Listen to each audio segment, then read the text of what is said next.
Pitate se da li je bolji suvremeni ili tradicionalni kotao za pečenje rakije od destilata. U starim kotlovima destiliramo kominu 2 puta, moramo prvi puta do nekakve razine alkohola pa da bi onda to prepečavali još jedan put. U ovom uređaju što vidite iza mene, dakle u DS Premium kazanu, to radimo u jednom prolazu. Dakle imamo nevjerojatnu uštedu na vremenu, a i naravno i na energentima.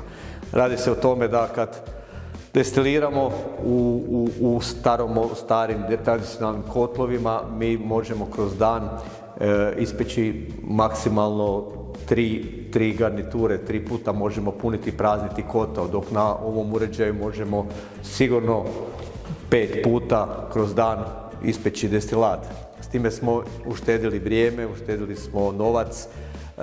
U ovaj kotao kad ulazi komina, ona se automatski grije zato što on ima dupli plašt, da ima inerciju, dakle odmah to zagrijava cijelo tijelo.